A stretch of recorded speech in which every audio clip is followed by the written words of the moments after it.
warahmatullahi wabarakatuh. Waalaikumsalam warahmatullahi wabarakatuh.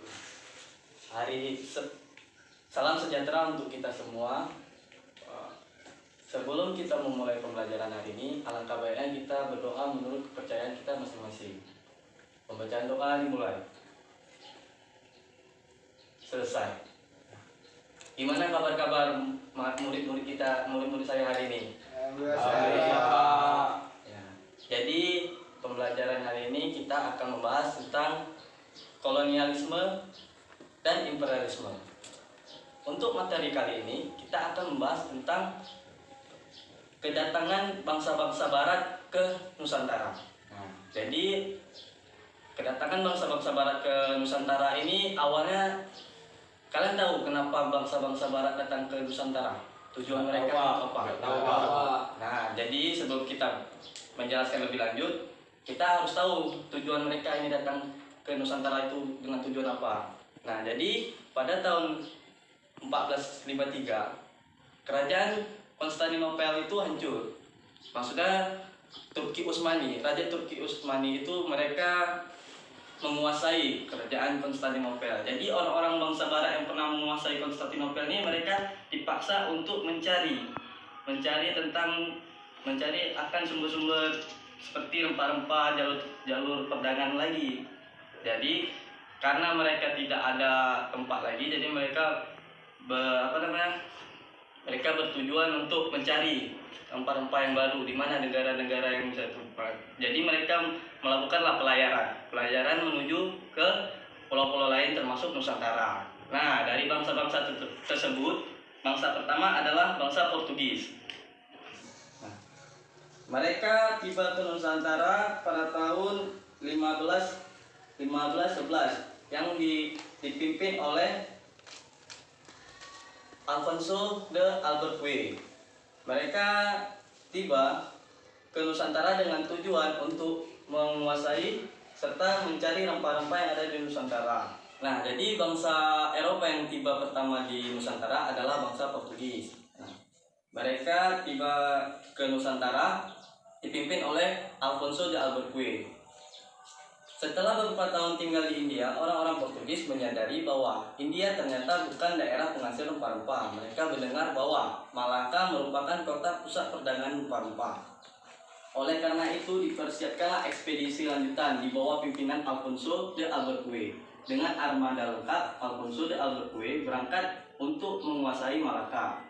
Pada tahun 1511, armada Portugis berhasil menguasai Malaka. Dengan demikian, kekuatan Portugis semakin mendekati kepulauan Nusantara. Orang-orang Portugis pun segera mengetahui tempat buruannya mutiara dari timur, yaitu di kepulauan Nusantara, khususnya di Kepulauan Maluku. Dengan dikuasainya Malaka oleh Portugis pada tahun 1511, perdagangan yang dijalankan oleh orang-orang Islam menjadi terdesak. Para pedagang Islam tidak lagi bisa berdagang dan keluar masuk kawasan Selat Malaka. Nah, jadi begitu orang Portugis tiba di Nusantara, kerajaan yang dipimpin oleh kerajaan Islam, orang-orang Islam yang masuk melakukan perdagangan, mereka merasa terdesak. Nah, karena itu mereka mulai pindah dan wilayah Nusantara itu terutama di Malaka dikuasai oleh bangsa-bangsa Portugis. Nah, di sini ada yang ingin bertanya? Saya Pak, mau bertanya Pak. Jadi tadi kan Bapak sempat menyampaikan di penjelasan Bapak, di pulau mana bangsa Portugis pertama kali berlabuh Pak? Oh. Ya Pak. Nah, bagus sekali pertanyaan dari kamu, Reja Palivi. Nah, di sini saya ada sebuah peta yang sebagai media supaya lebih menjelaskan. Bisa dilihat, ini adalah peta Nusantara.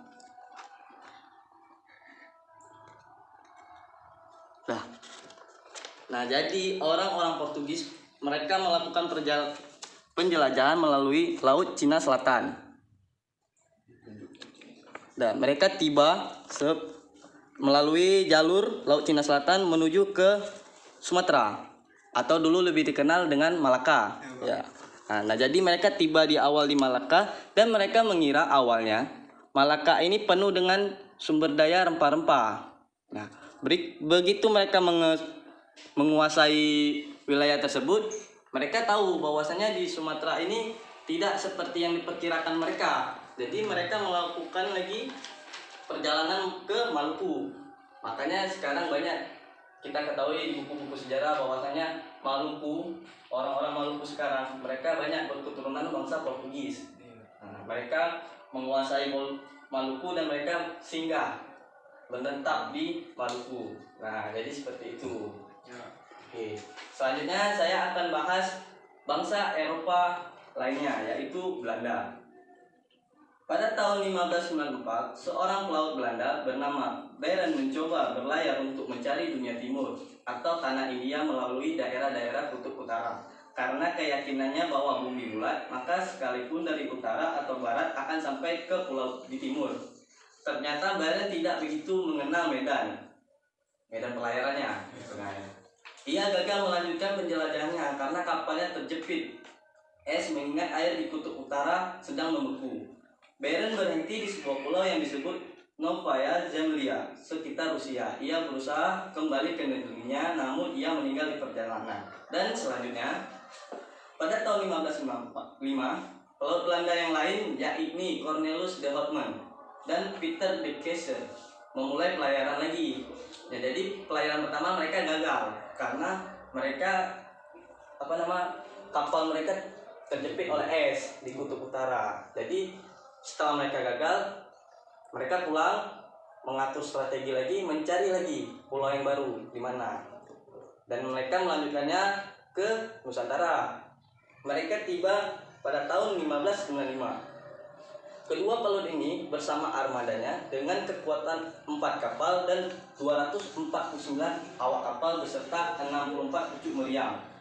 Mereka melakukan pelayaran dan penjelajahan samudra untuk mencari tanah Hindia yang dikenal sebagai penghasil rempah-rempah. De Houtman mengambil jalur laut yang sudah biasa dilalui oleh orang-orang Portugis seperti tadi yang saya bilang, melalui Laut Cina Selatan. Tahun 1596, De Houtman beserta armadanya berhasil mencapai kepulauan Nusantara. Mereka meski selama perjalanan harus bersusah payah menghadapi banyak hambatan, baik itu badai di laut kan. Mereka dengan mereka melakukan pelayaran itu dengan memodalkan kompas. Waktu itu belum ada peta seperti sekarang ataupun GPS kan. Jadi mereka menggunakan kompas dan bersusah payah hingga mereka tiba di Pulau Banten. Sesuai dengan niatnya untuk berdagang, maka kehadiran Cornelis de Houtman diterima baik oleh rakyat Banten. Waktu itu di kerajaan Banten bertepatan dengan masa pemerintahan Sultan Abdul Mufakir Mahmud Abdul Qadir. Dengan melihat pelabuhan Banten yang begitu strategis dan adanya hasil tanaman rempah-rempah di wilayah itu, De Houtman berambisi untuk memonopoli perdagangan di Banten. Nah, jadi begitu mereka tiba, mereka disambut baik oleh orang-orang Banten.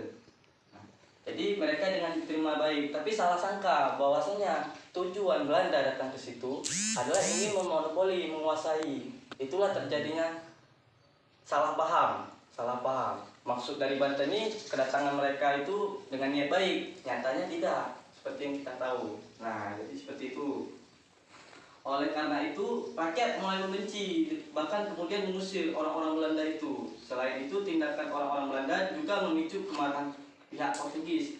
Setelah meninggalkan Banten, rombongan De Houtman melakukan berbagai penyerangan dan penjarahan di sepanjang pantai pelabuhan utara Jawa. Mereka banyak melakukan pembunuhan, penjarahan, dan penyerangan. Akhirnya, setelah kapal mereka isi penuh dengan rempah-rempah, mereka kembali ke Belanda dengan hanya membawa 89 awak kapal. Nah, seperti itu.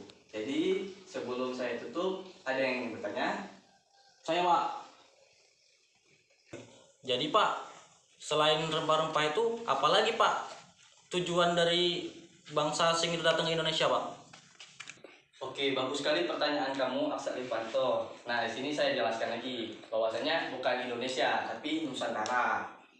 Jadi tujuan mereka ini awalnya mereka mencari rempah-rempah, tapi ternyata tidak. Mereka punya strategi, yaitu disebut 3G atau Glory, Gold, Gospel. Awal-awalnya mereka ingin mencari rempah-rempah. Namun ketika mereka diterima baik, mereka mulai menetap di pulau tersebut, menguasai pulau tersebut, mencari hati dari rakyat dan juga kerajaannya. Setelah mereka menguasai tersebut, mereka juga menyebarkan agama gospel. Nah, pada kedatangan Belanda ini mereka menyebarkan agama Kristen.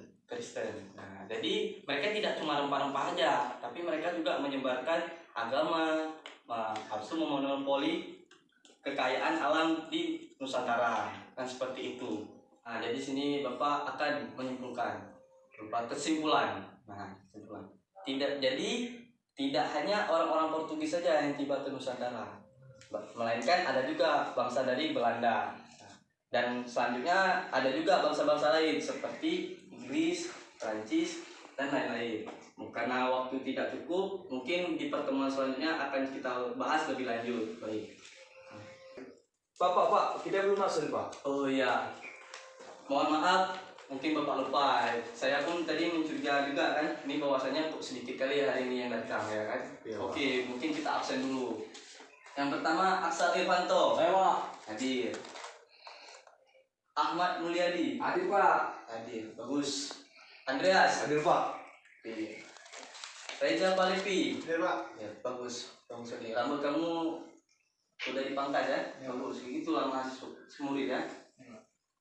Selanjutnya Lukmanul Hakim. Nggak hadir Pak. Hadir Pak. Gimana Izin dia? ya, Pak.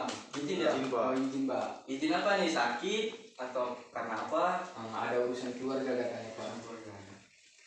Tapi lain kali tolong sampaikan kalau misalnya tidak hadir, sudah ada keterangan ya. Ya Pak. Tolong Pak. sampaikan kepada Lukmanul Hakim ya. Ya Pak. Oke, mungkin segitu saja dari Bapak. Bapak mohon maaf apabila ada salah-salah kata. Bapak akhiri, wabillahi taufiq walhidayah. Wassalamualaikum warahmatullahi wabarakatuh.